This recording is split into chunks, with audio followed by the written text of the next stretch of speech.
Viernes, 11 de julio de 2025. Materia laboral. Tesis jurisprudenciales y aisladas. 1 de 9. Registro digital, 203-0758. Tipo, jurisprudencia. Prueba testimonial en el procedimiento laboral.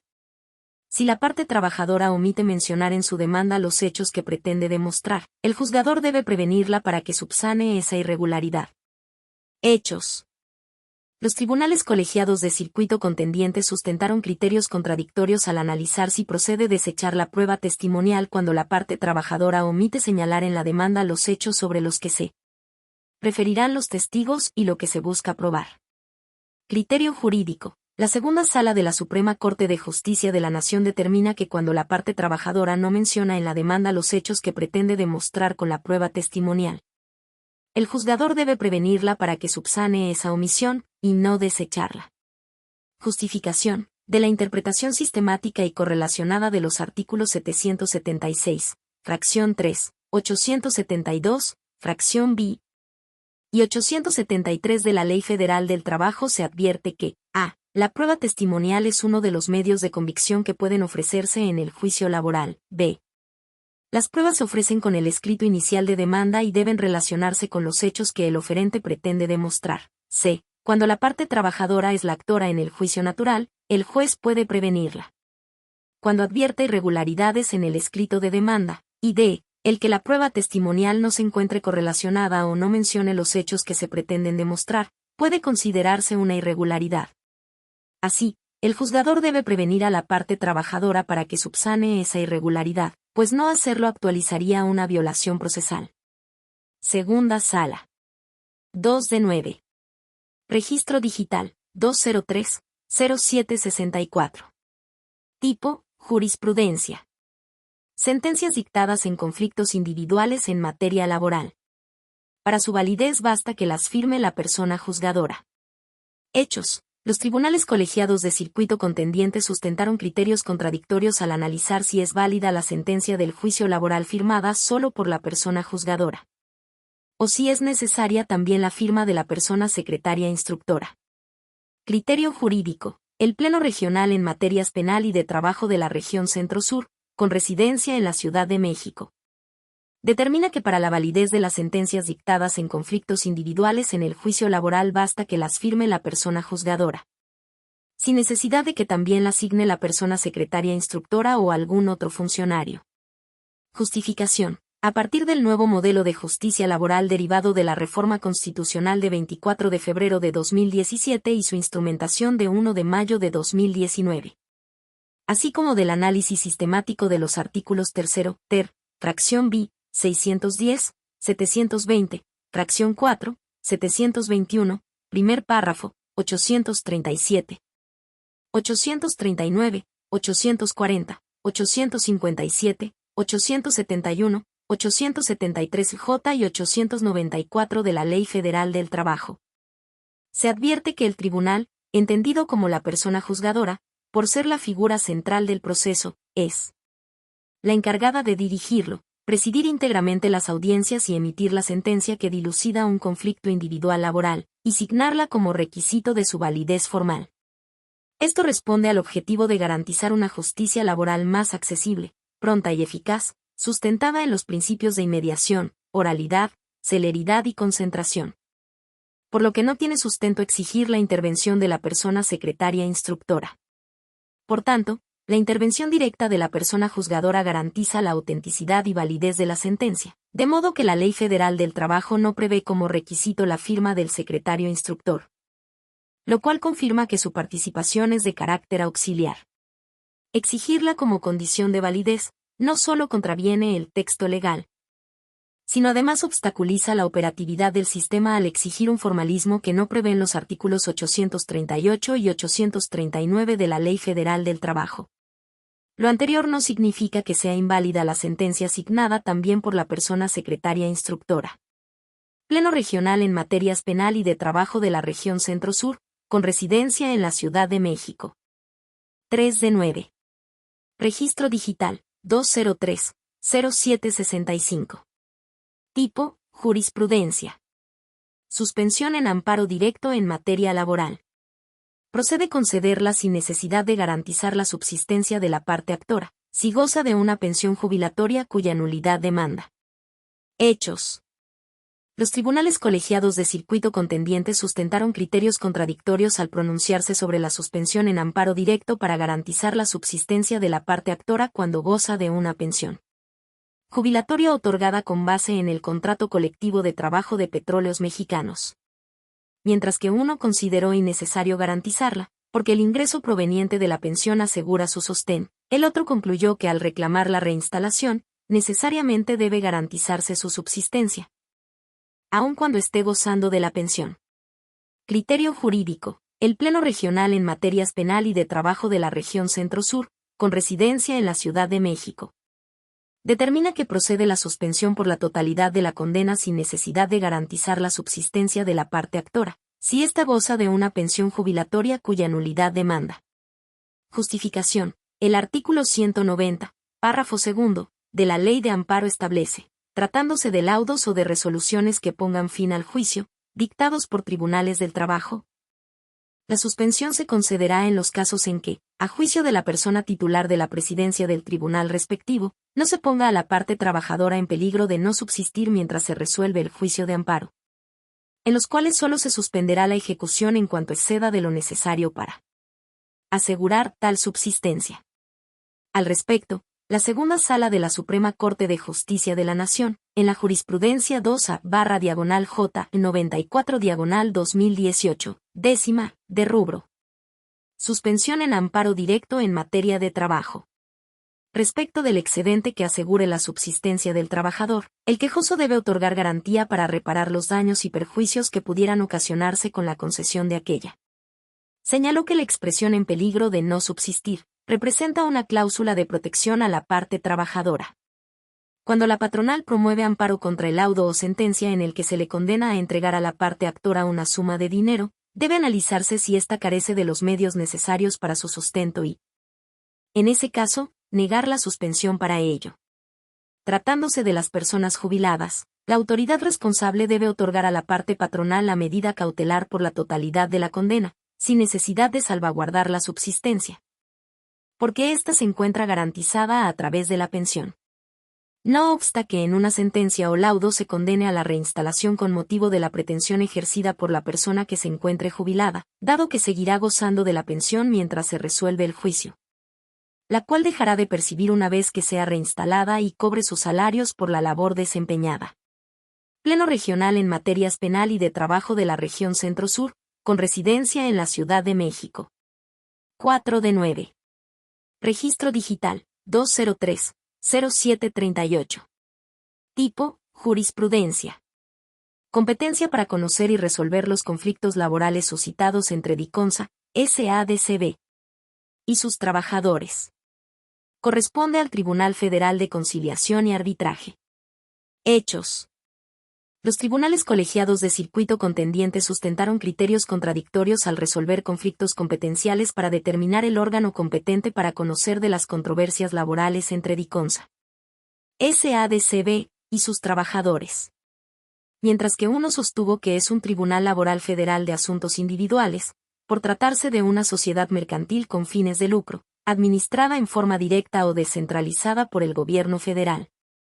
El otro consideró que es el Tribunal Federal de Conciliación y Arbitraje, ya que sus condiciones generales de trabajo establecen que sus relaciones laborales se rigen por el apartado B del artículo 123 de la Constitución Política de los Estados Unidos Mexicanos. Criterio jurídico. El Pleno Regional en Materias Penal y de Trabajo de la Región Centro-Sur, con residencia en la Ciudad de México, determina que el Tribunal Federal de Conciliación y Arbitraje es competente para conocer y resolver los conflictos laborales suscitados entre Diconsa y sus trabajadores. Justificación. La Segunda Sala de la Suprema Corte de Justicia de la Nación, en la jurisprudencia 2A/J 55/2023, 11ª. Determinó que la ley procesal aplicable para resolver los conflictos laborales debe ser la que rija el régimen laboral de los organismos de que se trate, ya sea que éste se encuentre previsto en la ley o en el decreto de creación de ese organismo descentralizado, o bien, en las negociaciones colectivas o individuales. De acuerdo con ello, Si las condiciones generales de trabajo de DICONSA establecen que las relaciones jurídicas de trabajo con sus empleados se rigen por el apartado B del artículo 123 citado, la autoridad competente para conocer de sus conflictos laborales es el Tribunal Federal de Conciliación y Arbitraje, en términos de los artículos 1 y 124 de la Ley Federal de los Trabajadores al Servicio del Estado. Pleno Regional en materias penal y de trabajo de la región Centro-Sur, con residencia en la Ciudad de México. 5 de 9. Registro Digital, 203-0740. Tipo, aislada. Conflictos individuales de seguridad social. Los requisitos de procedibilidad previstos en el artículo 899 IC de la Ley Federal del Trabajo deben interpretarse estrictamente en su literalidad, sin que haya lugar a hacerlo de manera análoga, extensiva, sistemática, equiparable o similares. Hechos, en un juicio de amparo directo. Una persona trabajadora controvirtió el auto por el cual un juez laboral tuvo por no presentada la demanda como consecuencia de no haber acreditado que agotó un procedimiento administrativo fiscalizador ante el Instituto Mexicano del Seguro Social, IMSS, dado que el secretario instructor lo requirió para tal efecto, como resultado de una interpretación por equiparación del artículo 899 IC, fracción B, de la Ley Federal del Trabajo. Criterio jurídico. Este tribunal colegiado de circuito determina que los requisitos de procedibilidad previstos en el artículo 899 C de la Ley Federal del Trabajo deben interpretarse estrictamente en su literalidad, sin que haya lugar a hacerlo de manera análoga, extensiva, sistemática, equiparable o similares. Justificación. Los requisitos previstos en el artículo 899 IC de la Ley Federal del Trabajo, al constituir una carga procesal que el gobernado debe cumplir a fin de acceder a la tutela jurisdiccional, se tornan en un listado limitativo, no enunciativo. Por lo que se deben interpretar estrictamente en su literalidad, sin que haya lugar a hacerlo de manera análoga, extensiva, sistemática, equiparable o similares. De lo contrario, admitir métodos de interpretación distintos al literal, se vulnerarían los principios de legalidad y seguridad jurídica, puesto que el gobernado no contaría con certeza legal de cuáles requisitos cumplir para judicializar un conflicto de seguridad social, lo que conllevaría que la procedibilidad del caso quedara al arbitrio y discreción del operador jurídico, hipótesis que iría en contra de la voluntad del legislador federal de limitar los presupuestos procesales para promover un conflicto de seguridad social a través del artículo 899 IC de la Ley Federal del Trabajo, que constituye un listado limitativo. Segundo Tribunal Colegiado en materia de trabajo del Séptimo Circuito. 6 de 9. Registro Digital, 203-0741. Tipo, aislada. Contrato por obra y tiempo determinado. El patrón debe exhibir en juicio los documentos para acreditar la causa objetiva de la contratación, aun cuando contengan información confidencial o sujeta a sigilo empresarial.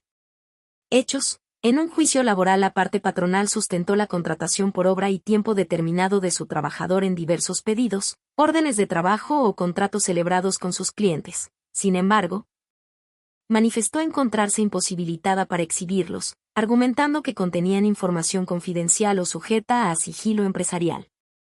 Criterio jurídico. Este tribunal colegiado de circuito determina que el patrón debe exhibir en juicio los documentos para acreditar la causa objetiva de un contrato por obra y tiempo determinado, aun cuando contengan información confidencial o sujeta a sigilo empresarial. Justificación. El deber de acreditar la causa objetiva que justifica una contratación por tiempo determinado deriva de los artículos 37, fracción, 804, fracciones y v. y 805 de la Ley Federal del Trabajo, los cuales permiten este tipo de contratación laboral solo cuando la naturaleza del trabajo lo exija y corresponde al patrón demostrar fehacientemente esta causa. Ahora, la circunstancia de que el patrón sustente dicha causa de contratación en documentos que contengan información confidencial o empresarial, no impide que sean presentados al juicio para demostrar la legalidad de la contratación, pues el propio sistema jurídico prevé medidas de resguardo y protección como la posibilidad de acordar el manejo reservado de los documentos, limitando su consulta a las partes, abogados autorizados y personal jurisdiccional. Asimismo, pueden utilizarse versiones públicas de los documentos, testando datos sensibles sin eliminar el contenido esencial para fines probatorios, o bien, El juzgador puede mantener tales documentos bajo resguardo para que no se hagan públicos ni formen parte del expediente físico o electrónico sin autorización judicial. Por tanto, la confidencialidad de los documentos en los que se sustenta la contratación por obra o tiempo determinado no exime al patrón de su obligación probatoria, ya que existen mecanismos para que la documentación con información sensible se maneje con sigilo. De este modo, las empresas están obligadas a presentar dichos documentos ante el Tribunal Laboral, solicitando en todo caso las medidas de protección pertinentes, a fin de que la autoridad laboral pueda verificar la legalidad de la contratación temporal del actor. Segundo Tribunal Colegiado en Materia de Trabajo del Séptimo Circuito. 7 de 9. Registro Digital, 203-0745. Tipo, aislada. Demanda laboral. Para determinar la constitucionalidad del auto que la tiene por no presentada debe analizarse previamente la legalidad del apercibimiento decretado por el secretario instructor. Hechos. En un juicio de amparo directo una persona trabajadora impugnó el auto por el cual un juez laboral hizo efectivo el apercibimiento emitido previamente por el secretario instructor y, en consecuencia, tuvo por no presentada la demanda. Criterio jurídico. Este tribunal colegiado de circuito determina que para estudiar la constitucionalidad del auto que tiene por no presentada la demanda laboral, debe analizarse previamente la legalidad del apercibimiento decretado por el secretario instructor. Justificación. De conformidad con el artículo 171 de la Ley de Amparo, al reclamarse la sentencia definitiva, laudo o resolución que ponga fin al juicio, deberán hacerse valer las violaciones a las leyes del procedimiento, siempre y cuando la persona quejosa las haya impugnado durante la tramitación del juicio, mediante el recurso o medio de defensa que, en su caso, señale la ley ordinaria respectiva y la violación procesal trascienda al resultado del fallo. En ese contexto, cuando el juez laboral emite un auto en el que hace efectivo el apercibimiento decretado previamente por el secretario instructor y, en consecuencia, tiene por no presentada la demanda, a fin de estudiar la constitucionalidad del acto reclamado, es necesario analizar el proveído en el que el secretario instructor formuló el apercibimiento, en tanto constituye una unidad indivisible para efectos de la conclusión a la que vaya a arribarse. Segundo Tribunal Colegiado en Materia de Trabajo del Séptimo Circuito. 8 de 9. Registro Digital, 203-0747. Tipo, aislada. Elección del régimen pensionario ante el Instituto de Seguridad y Servicios Sociales de los Trabajadores del Estado, ISSSTE. El documento denominado transacción documento de elección es eficaz para demostrar la opción seleccionada por el trabajador.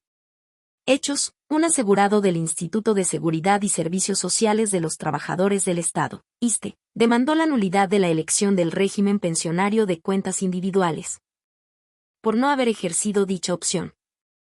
En términos del reglamento para el ejercicio del derecho de opción que tienen los trabajadores de conformidad con los artículos 5 y 7 transitorios del decreto por el que se expide la ley del Instituto de Seguridad y Servicios Sociales de los Trabajadores del Estado, publicado en el Diario Oficial de la Federación el 14 de diciembre de 2007. La Sala Regional Morelos del Tribunal Federal de Justicia Administrativa declaró la ilegalidad de la negativa ficta impugnada y condenó a la autoridad demandada a emitir una nueva resolución en la que de manera fundada y motivada ordenara la incorporación de la parte actora al régimen pensionario del artículo 10 transitorio del decreto por el que se expide la ley del Instituto de Seguridad y Servicios Sociales de los Trabajadores del Estado, publicado el 31 de marzo de 2007, en el mismo órgano de difusión, al estimar que el documento denominado transacción documento de elección no acreditaba que el actor hubiese realizado dicha elección. La autoridad interpuso recurso de revisión donde señaló que el documento referido es suficiente para acreditar el régimen elegido por el trabajador, en términos del citado reglamento.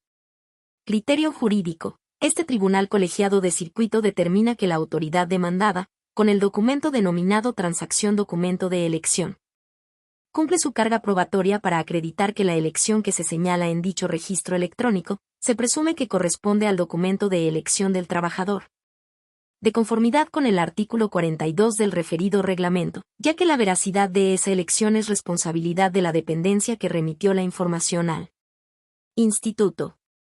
Justificación.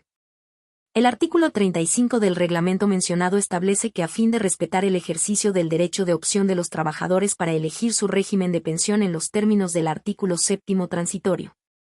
Último párrafo, del decreto referido, respecto de aquellos que al 30 de junio de 2008 no lo hubieran comunicado a través del documento de elección, se extendió el plazo hasta el 14 de noviembre del mismo año. Para el ejercicio de ese derecho. Si en esta última fecha no hubieran comunicado la opción elegida, por cualquier causa, se les aplicaría lo dispuesto en el artículo 10º transitorio del decreto citado.